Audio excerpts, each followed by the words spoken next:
The only difference between love and desire is that the one who loves is attracted to the one he loves, while the one who wants to get what he wants. It is enough to look at the mutual relationship between two people to check whether there is love between them. If one wants to subjugate the other to his will, again it is selfishness, it is possessiveness. If a parent enslaves his child, if he wants to shape him according to his own wishes, he is hiding his selfishness behind his love for his child. Even if she gives excuses like, I want my child to be happy, I am better in life, etc., she will remain egotistical at the core. Love is letting go, supporting, sacrificing. Love is to absorb the characteristics of the beloved, to be painted in his/her color. But this difference between love and desire is very difficult for many to understand. So for now, let us use love and desire in the same sense so that we can distinguish them later. So desire is love, because one desires what one loves. To want something is to love it. Let's say man wants nothing. Can his existence be called life? Of course, it is not possible to live like that. After all, desire keeps the force called life moving and alive. When movement stops, life stops. Since life is a process of reuniting with those we love, to change the situation, we need to start by identifying where our love is directed. When it comes to love, each of us goes against our own limitations. Our soul is strongly opposed to any kind of framing of what it loves. It also cannot rest until it meets the person it loves. Therefore, we must enter the field of love boldly, not cowardly. If we start, let's go all the way, not stop halfway, and at top speed without taking our attention off the target. If one wants to have a beautiful life, one must fill it with love and go all the way to the top of love. Everyone agrees that love, meeting the person you want, not only makes life beautiful, but also makes it sweeter. It is an axiom. A lover in love wants to reach a lover, a healed patient, a poor wealth, a weak strength, a lonely friendship, an illiterate science, a hungry satiety, an oppressed justice, etc. We can extend this list as long as we want. So life is all about such love, no matter what the address of love is, and the more love the better. A person who lacks love feels unhappy. Erich Fromm, who wrote about the lack of love in modern society, criticized Western culture in this respect and emphasized that life has become mechanized due to the lack of love. This trend has already transcended the geographical boundaries of the West and spread all over the world. Therefore, for many people, life has lost its flavor. To overcome this way of thinking, you need to love and desire. Does it matter what we love? In the beginning, no. The more love, the better. But this majority should make us think. As the saying goes, you have to enter the field boldly. You have to go all the way. To settle for less, to put limits on love is cowardice, disrespect for life. Communication with such people is also boring. One of the negative aspects of postmodern thinking, especially among young people, is the denial of love. It is already considered ridiculous to be in love with Layla. Love is the source of happiness. No pleasure is more intense than being reunited with your loved one. Even more delicious than reuniting with your beloved is setting yourself on fire for the sake of your beloved. So the process itself is more interesting than the outcome. Even if you don't get what you want, there is joy in moving towards the chosen goal with love. In most cases, we get what we want quickly, and the satisfaction we feel disappears quickly. So we immediately look for another object of love. We want a phone, we collect money, we get it, we are happy, that's it. We think it's not worth all this suffering. We immediately start wanting something else, a car, for example. We work for it, we get it, and we are happy, and that's it. Once again, we feel sorry that there is no need to devote so much time and resources to this issue. This process goes on forever. Before we can fully savor one flavor, we want another. When we realize that our anxiety was unwarranted, we seek a new flavor again. Sooner or later, this disturbs a person. These futile searches and worries lead to stress, depression, and even suicide. That's why you should focus on the most intense desire to make life more enjoyable, so that this process gives you more and more pleasure. In order to avoid disappointment and regret, one must have a love that grows brighter and brighter, not a love that gets used to and fades quickly. If we know in advance what we want, if we think about what we need to commit to, we can be insured against being upset later. Love buried by a disaster is not a worthy love. For love to be more delicious, for life to be happier, there has to be a vassal. That is, we have to want something in order to make it seem possible to get it. May everyone fall in love like Majnun, but find their Layli in the end. May everyone enjoy the fulfillment of their desires. It is necessary not to be an observer of the pleasurable life we see in novels, movies, neighborhoods, or even in dreams, but to live that life in reality. Life itself should bring us and everyone joy. There has to be a certain formula that makes this possible. As has been said, to settle for less is a crime against life. One must pursue what one wants to the end. One must not stop halfway. It is our natural need and desire to seek the pinnacle of pleasure. When discussing the wisdom of divine laws, it is important to note that the pleasures forbidden by the Sharia are actually obstacles to greater pleasures. In religion, sin is defined as that which makes a person wander between different desires, satisfying the soul with superficial pleasures and depriving it of greater pleasures. It is a sin to be content with even a little love, to fulfill a desire half-heartedly. If there is no room for love in the life of a person who obeys the law, who does not harm anyone, who has a job, power, education, and a family, can he be called happy? If his obedience to the law does not come from love of honesty, if his kindness to people does not come from love of humanity, if he does not do his work with love, if the atmosphere of love does not prevail in his family, if his love of truth does not lead him to further education, what is the value of his life? There can be no pleasure in such a cold, boring life. No matter how abundant material possessions are, they cannot fully satisfy a person. There will always be a bitter emptiness in his heart. So man needs spiritual peace more than material prosperity, and that is precisely why he desires all material blessings. When they do not provide inner peace, one's spiritual condition deteriorates. As has been said before, it doesn't matter what love is for. The important thing is that it is intense, that it grows constantly and doesn't fade even after it is over. Material goods, however, do not have this quality. As soon as they are acquired, the love for them disappears. Even the patient who regains his health forgets the love of health after a while. We can love all these blessings, but not violently. What kind of material wealth drives a man mad? What kind of material wealth can inspire a poet to write a love ode? After all, material values have no such quality. This is not an ideological polemic, but a quest to enjoy life. Let them gather all their love songs in one place, exaggerate the love of material wealth as much as they can, even embellish it with fiction, whatever path they take. Will it be possible to create an example of the intense love we are talking about that is ever increasing, that does not fade away, that does not normalize, that does not cause bitter sorrow? Never. Materialistic desires fade away, no matter how strong they are. Depending on the attractiveness of the object of desire, the strength of desire changes. The more we desire an attractive object, the more passionately we pursue it.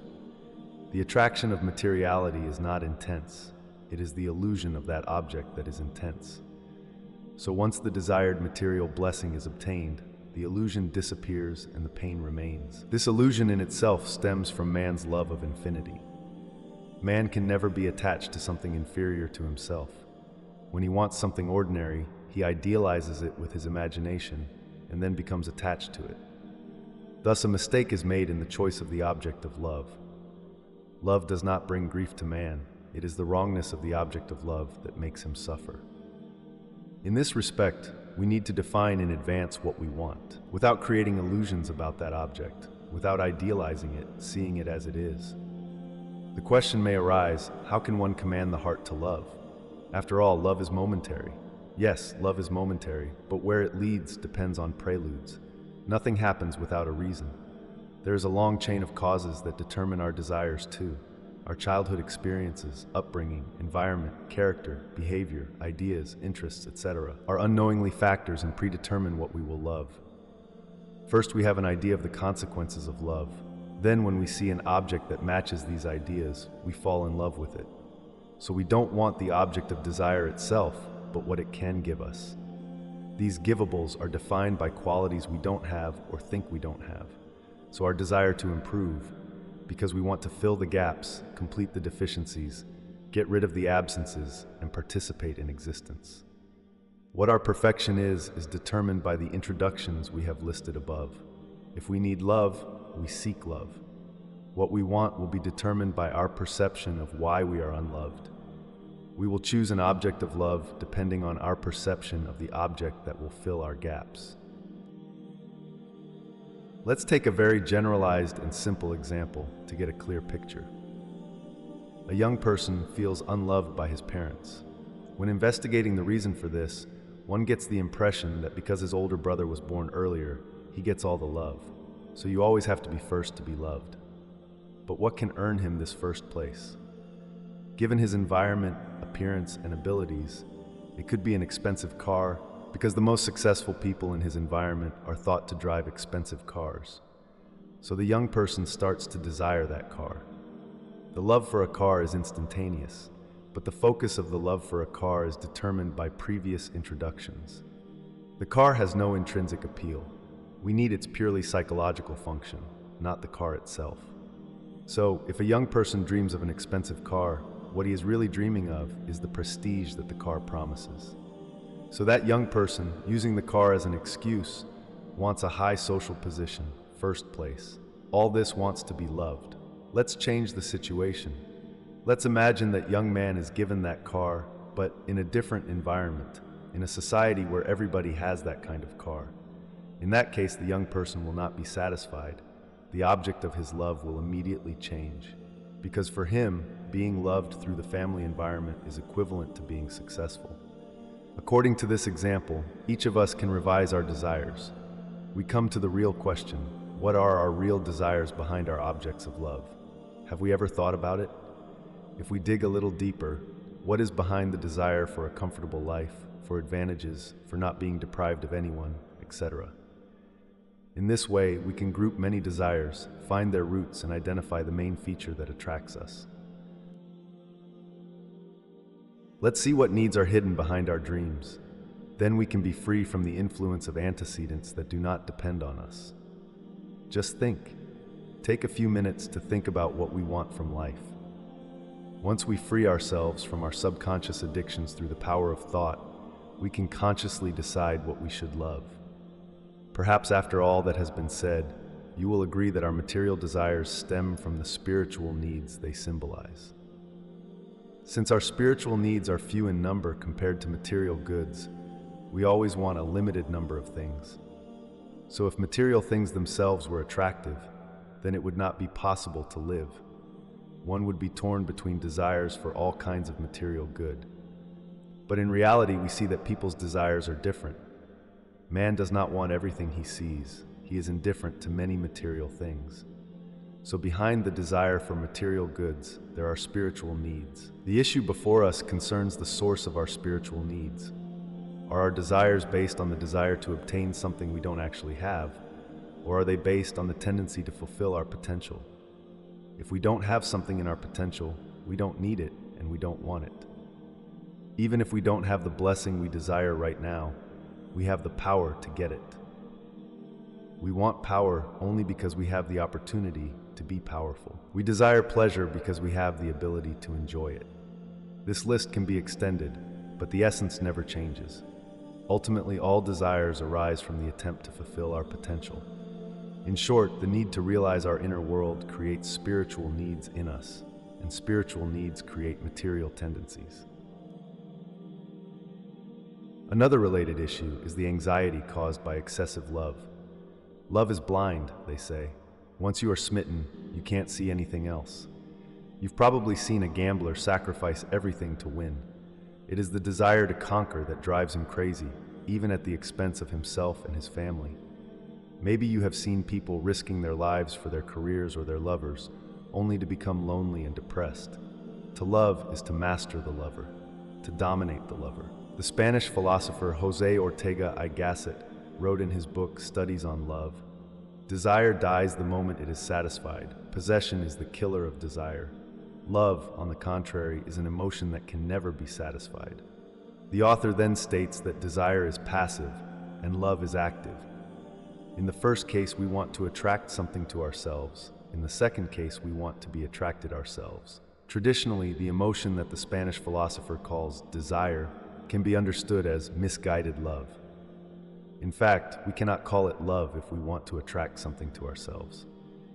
As we have emphasized before, we don't desire what we don't have. We desire what is within our potential. We desire to develop the abilities we have. We want to put ourselves at the mercy of power, pleasure, comfort, love, and we are happy to strive for all this without interruption. When love between two people involves one dominating the other, this is a fatal selfishness. We can see this in the family relationships that we often encounter in our society. As in the previous example, a parent's willingness to bend their child to their will is often understood as love. Then we are told that this love is excessive and too little. First of all, we should know that this feeling is definitely not love. Excessive desire born of selfishness can be deadly because as it grows stronger, it turns a person into a pharaoh. Such a person gets used to seeing everything as his own property. That's enough for now, because we will talk about selfishness later.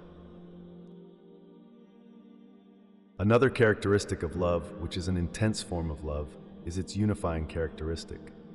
The lover loves what his beloved loves. The beloved is such a unifying element that we look at the whole world through his loving gaze. If we love someone, we sympathize with their friends, their family, their tastes, their profession, in short, everything they love. Sometimes things we don't know, or even dislike become dear to us thanks to a lover. But here a problem arises. In order to live life to the fullest, the lover must also love everything. From this point of view, tying your heart to an object that is not felt is certainly not a way out. On the other hand, if the lover is a selfish person, we substitute our ego for the other person's ego. The lover should be such a person that when we look around us through his glasses, we see everything with love. Stone, tree, animal, human being, science, work, food, home, even ourselves, we see through his love. We have talked so much about desires that we have missed one important point. Love must be reciprocated, because unrequited love is nothing but suffering. The great disadvantage of the desire for material goods is that they are unrequited. When we love someone, don't we expect love in return? It is no coincidence that the feeling of being unloved makes one value someone weaker than oneself. A weak sense of dependence compensates for the need to be loved. Sometimes this behavior appears to us to be altruistic, but at the heart of it is the desire to be needed by someone else. Some animal lovers are an example. Does the person who gives up his family and friends and gives all his love to helpless animals really do it from a big heart? Sometimes the root of the problem is the desire to forget loneliness and feel needed.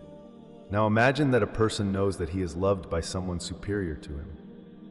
Do you think a person who feels loved by a weak being is happier, or a person who feels loved by a strong being? In the love of the weak there is dependence and self-interest, but in the love of the strong there is no self-interest. So the reciprocity of love, as well as its selflessness, brings joy. Perhaps this is the most important thing for human beings. To be loved madly just for existing, and to experience the return of that love. Not to be loved because we love, but to love because we are fiercely loved by someone superior to ourselves. In this way, we have roughly drawn the boundaries of love that can make us happy. Continuous, intense, growing, possible, developing, infinite, imperceptible, calling for creativity, encompassing all areas of life, mutual and selfless. It is the desire to exist in all the richness of being. If we need this kind of love, we will surely find an address.